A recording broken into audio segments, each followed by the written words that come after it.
Peace, peace, peace, family. Sister Victoria X here. And it is a beautiful morning. So we're gonna start there. As you all know, no weekend readings. But we're gonna go ahead and get into chapter 10 of Real Love. This chapter is called Resurrecting the Dead Relationship. If you have not had the chance to read or follow along with us from chapters 1 through 9, go ahead and click the link in my bio, scroll all the way down and click the YouTube icon. And you'll be able to find chapters 1 through 9 inside of a YouTube playlist entitled Read Along. And what I like to do is I typically just read the chapter first and then we have commentary at the end, because I know some people would prefer to just have to hear the chapter versus hearing me and my commentary in between. So that's how we're going to do that. And if you can hear me good, please drop a 1 in the comments, because I just want to make sure. I can't use my headphones today because I didn't charge my phone. So just drop a 1 in the comments if the audio is sounding good. No problem. Thank you for tuning in. And we're going to go ahead and get started. And as always, peace. Why did I say peace? I don't know. So chapter 1, Resurrecting the Dead Relationship. If we, as human beings, were not on the mind of Allah God, we would not exist. Thus, the psalmist writes, "What is man that thou art mindful of him?" Marriage is a living thing, and like every living thing, it requires attention, meaning observant care. If we don't focus attention on the world collapses. Certainly, if we don't give your marriage any attention, it will collapse. And if it has already declined, the only way to restore its vitality is to pay attention. Attention is said to rise through 7 ascending levels of experience and awareness. In the lowest level of experience, our attention is focused on survival and security. At the second level, once we feel sure our survival is not threatened, we can give attention to seeking pleasure and avoiding pain. At the third level, we can focus on learning self-control. Only when these first 3 levels are mastered can we move to the next level, which is the capacity to genuinely love and give service to humanity. Among Black people, an inordinate amount of attention is focused on survival, the most primitive level, due to the lack of an economic base in our community. Most of us have to wrestle with such issues as paying rent or mortgage notes, grocery and utility bills, and securing transportation. These are things that the majority of white people take for granted, freeing them to think more creatively. Because we are generally on a survival level, only the primitive aspects of love manifest: lust, obsessive desire, and even exploitation of one another. So men go around saying, "I need a woman to do thus and so for me," and women say, "I need a man to do thus and so for me." When we are able to get to the second level of joy and sorrow, love manifests as romance in the cycles of breakup and makeup. If you observe, you know that in the urban Black community, women, those who still read, have a great interest in soap operas and paperback romance novels. At the third level, attention is centered on the beginner's class in self-development, and love manifests as a commitment, which includes marriage and faithfulness. All of us probably have experience on all these levels. When a human being lives a life in which he or she enjoys freedom, justice, and equality, awareness arises and one can focus on selfless giving. We now qualify to be a parent because you are capable of the unconditional love that a parent has for a child. But it is extremely difficult for Black people to get on and remain on this level because we do not have freedom, justice, and equality. We must give too much energy to the survival issues, which pull us down. This is why This is why we cannot ignore our condition. Our freedom or lack thereof directly affects our ability to experience love and happiness in our community. Jesus said the kingdom of heaven is within. We are taught over and over that divine knowledge, wisdom, power, and love are all within. But we have to pay attention. No matter what we read or hear, if we forget that the essence of God is within, we cannot maintain relationships. Follow the dictate of the great Mahdi, Master Farad Muhammad. Accept your own and be yourself. When your heart and mind awaken to the truth, you cannot help but love yourself and others, and then others will love you back. This does not mean you will be in love every moment of every day with everyone you meet. It does mean you will discover you have the ability to treat people with kindness and compassion, whether you are attracted to them or not. In marriage, you cannot afford to allow your love to appear and then disappear. You have to keep an eye on it, supervise it, protect it from outside interference. If love is not cultivated, it will fade like a flower that gets no water. Self-love is the first step in a relationship. As it is said, home is where the heart is. Reverend Jesse Jackson said, keep hope alive. You have to keep love alive. It cannot remain alive in your life without you. Life is a series of movements. Life is a series of moments which appear and disappear. Emotions change, desire for another comes and goes, and even the sense of commitment can fade. We can be drowned in sorrow one moment, and then suddenly someone makes us laugh. We have to realize that while it seems our existence is ours, it really isn't. We don't know how we are going to feel from moment to moment, just like we don't know how many moments we have left. Nothing is forever except Allah God. The strongest feelings fade, the paint on a wall, and have to be re-stimulated. The strongest feelings fade like paint on a wall and have to be re-stimulated. Study the qualities and patterns of longtime couples who are actually happy, like Minister Louis Farrakhan and Mother Khadijah Farrakhan. They will tell you they fed, nourished, and cared for their marriage just like they did their 9 children. Just based on my observation of them, I can give you some of these qualities, which my own mother and father also had to the end of their lives. 1, they give each other compliments. They do not argue or criticize one another in the presence of others. They teach one another in an affectionate way, like holding hands and using special names reserved for them alone, like honey, baby, darling. They are absolutely loyal to one another. They have a good time with one another. They accept one another's unique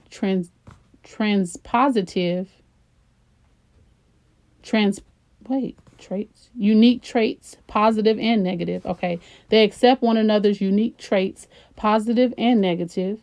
They each have their own interests and give one another space to pursue those interests, then share their interests with one another.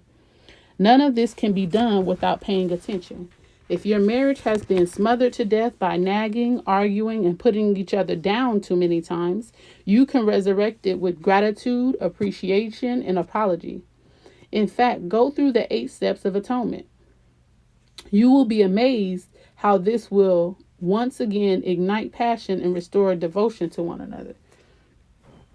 We must remind ourselves that real love is not a feeling. It is the creative force of the universe.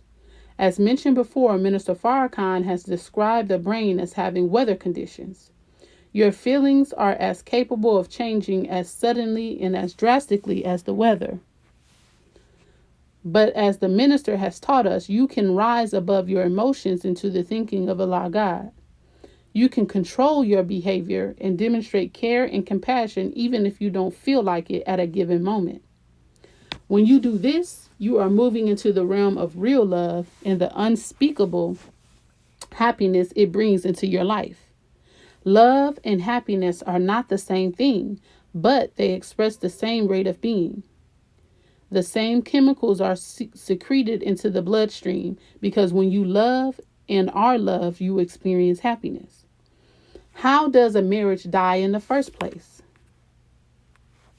When you took your vows, you made promises to love, honor, cherish, and respect this man or woman. But unless your spiritual development was quite advanced, the love you were promising was conditional. The Holy Quran teaches that our duty to one another in marriage arises out of our duty to Allah God. But we condition our commitment on appearance, wealth, and various attributes that attracted us to our spouse. When these qualities change or fade, love goes with it. Real love is unconditional. It has no bounds, no limits, no strings attached. If you can love one person that way, you can love many. Moses asked Jehovah to expand his breast to increase his capacity to love, because it was his destiny to lead a whole people to freedom. Love is not some fly-by-night feeling. It is human destiny. You may be emotionally drained by a sick and dying marriage, but do not give up.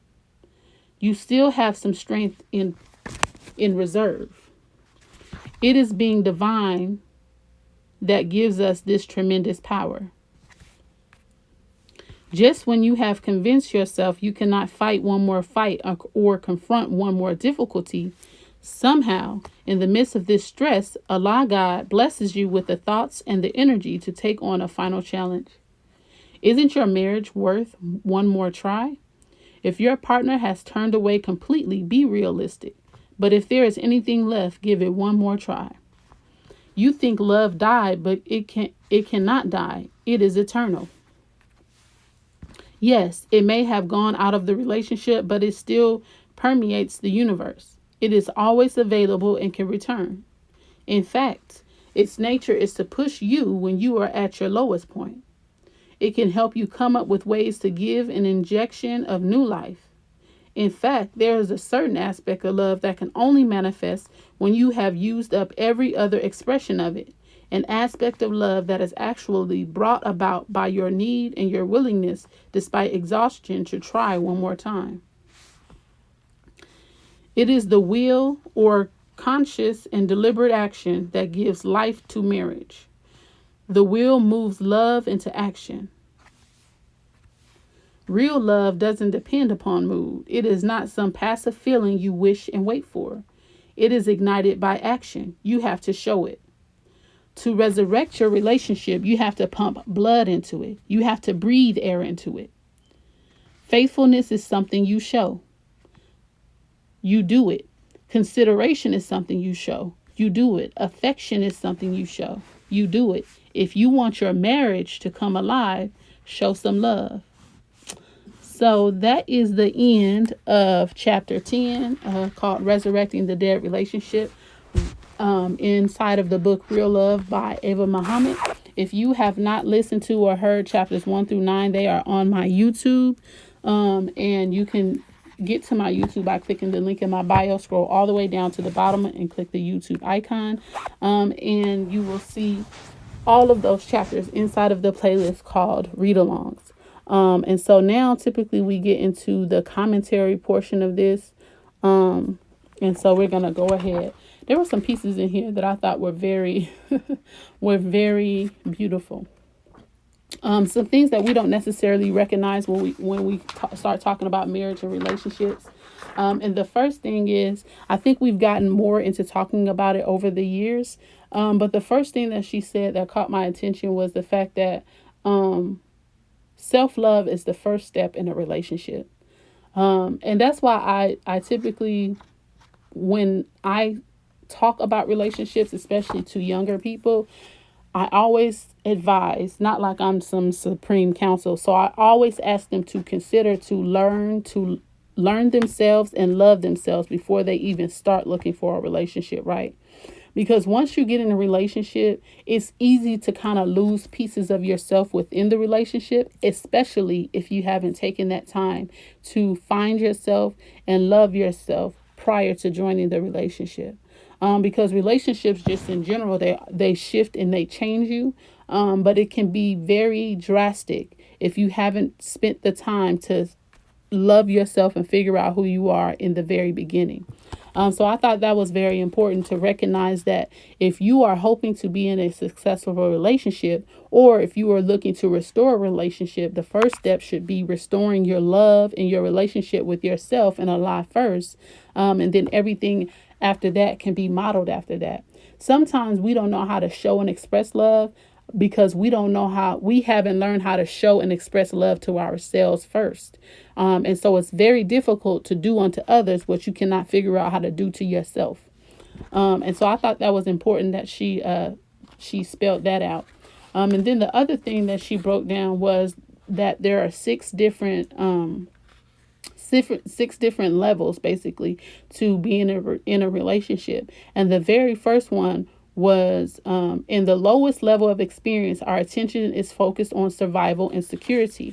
And that is so true. And in truth, that's how us as Black people in general, in or out of a relationship, that's literally where we usually sit. We're trying to survive. We're trying to figure out how we're going to gain some level of security, especially if we're working at a job that we don't want. And then we're trying to do for self. That's where most businesses end up stopping and sitting inside of that survival and security phase, because we haven't built to the next levels that are outside of that, right? And then she said the second level is once we feel sure our survival is not threatened, we can give attention to seeking pleasure and avoiding pain. And so I really suggest you all get this book because she really broke it down from levels 1 through 3, as well as 6. But she said, because we are generally on a survival level, only the primitive aspects of love manifest. Love, obsessive desire, and even exploitation of one another. So men go around saying, I need a woman to do thus and so for me. And women, I need a man to do thus and so for me.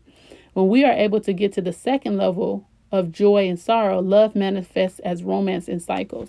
So a lot of us, just in my experience, we literally sit at the first level, survival and security.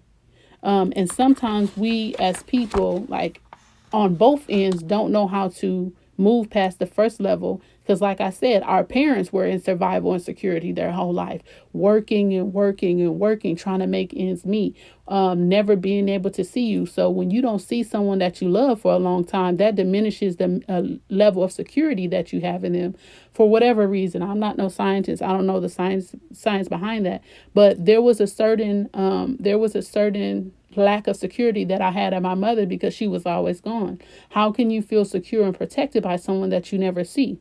And then often in those times of them just trying to survive, them just trying to work, that's when a lot of, sexual abuse happened. That's when a lot of verbal abuse happened. That's when a lot of physical abuse happened, because that one person that's supposed to be there to secure you is, I don't want to say they're not securing you, but they're looking to, survive. They're trying to make everyone survive, so they're out working more. And so in their absence, that's usually when a lot of that abuse takes place. So we never actually learn the feeling of security. So a lot of times we get into relationships and we sit and we search for the security.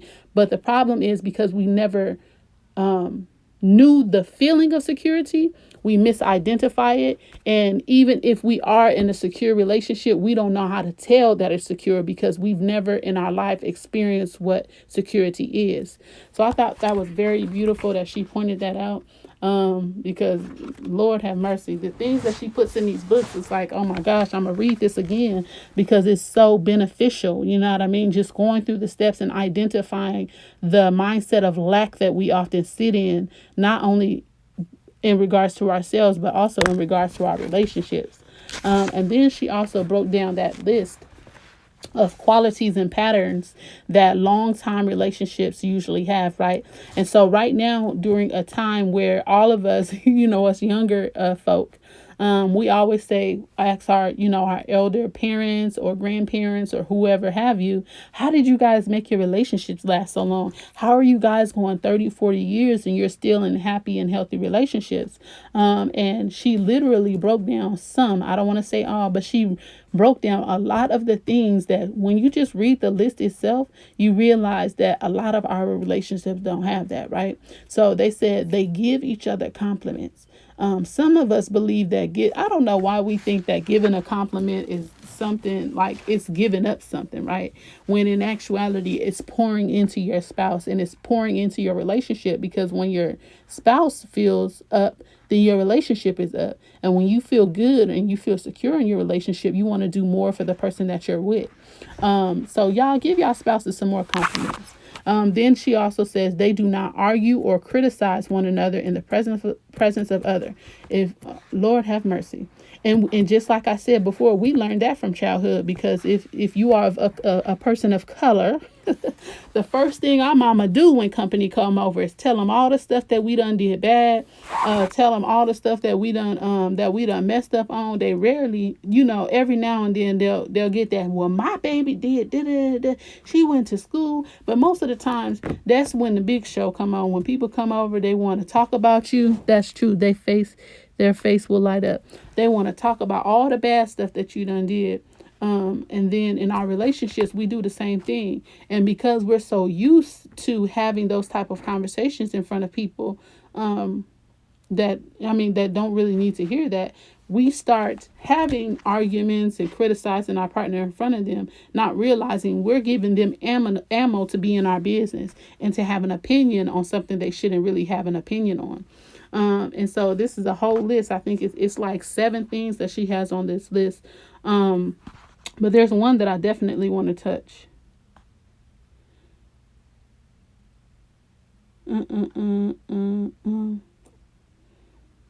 I forgot which one it says. I don't want to go through that and spend more time. But it was basically, she was saying that their business is their business and they don't invite other people into their business.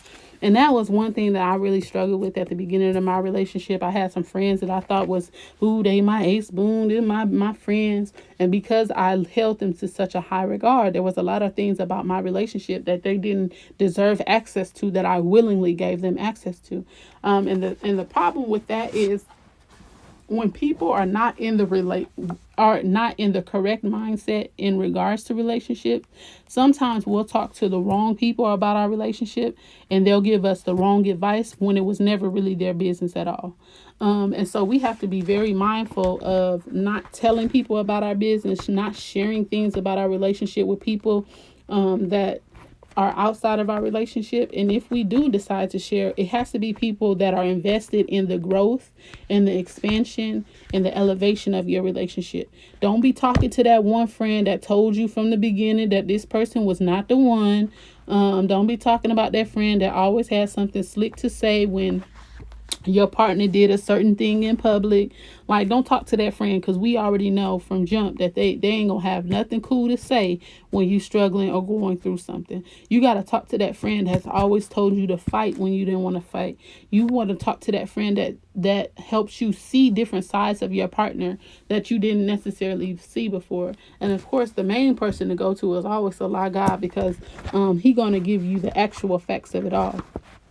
And then I'm just going to end off this meeting is with the last 3 things that she pointed out in the chapter. Like I said, share this out with some people that you think will be benefited by hearing this chapter. Some people, I ain't saying get in a business, don't do that, but some people that you can outwardly see that they struggling in their relationship, because we like to put everyday thing on social media. Share that with some people. When I share this to my page, please comment something that you got out of this. But the last 3 things that she mentioned was faithfulness, consideration, and affection. Hey sis, thank you all for joining in. I was reading a passage, so I didn't welcome you all like I normally would. But thank you all for joining in. Peace, family. Assalamu alaikum. And those are the last 3 things that she mentioned: faithfulness, consideration, and affection. And I think those are heavy things, especially in relationships. It's, faithfulness, when we're committed to our partner and we're committed to the increase and the betterment of our relationship. Consideration, when we're thinking more about what will make our partner comfortable, what will make them satisfied, and what will make them feel better. Just little things. And the thing about doing little things is sometimes they won't see it, right? When you're, I don't know, always making their lunch, over time they will start to diminish the beauty of it, because you've made it a habit, you've made it a part of their life. But don't get discouraged, right? Because there will come a time where it always comes a time that there will be a point where you're not able to do it, and they'll be able to recognize it more. So just continue to consider your partner and all that you do, and show some affection. Okay, everything is not raunchy, you know what I mean? And affection is a word that I'm working on. Giving and receiving affection is something, a place that I'm sitting, because my whole life in my relationship with my parents and with my siblings, we don't show affection. We just recently started saying we love each other. We don't show affection a lot. We are not the huggy type of family. We really don't even want you sitting too close to us, or I don't want to feel the hair on your arm. I don't want to feel your breath nowhere near me. So affection is something I'm really, really learning about, and trying to increase my knowledge about. But yes, family, so that was Real Love, Chapter 10, Resurrecting the Dead Relationship. I thank you all for sticking with me. If you would like to listen to chapters 1 through 9, they are on my YouTube. You click the link in my bio, scroll all the way down to the bottom, click the YouTube icon, and then click the playlist read-alongs, and you'll be able to see chapters 1 through 9. So that you can follow along with us. As always, I appreciate you all. My Cash App's at the bottom so that you can bless your sister for the time that we all spent today. And please drop in the comments once I post this one thing that you got from this, once you got from this reading. So you all enjoy the rest of your day. Peace.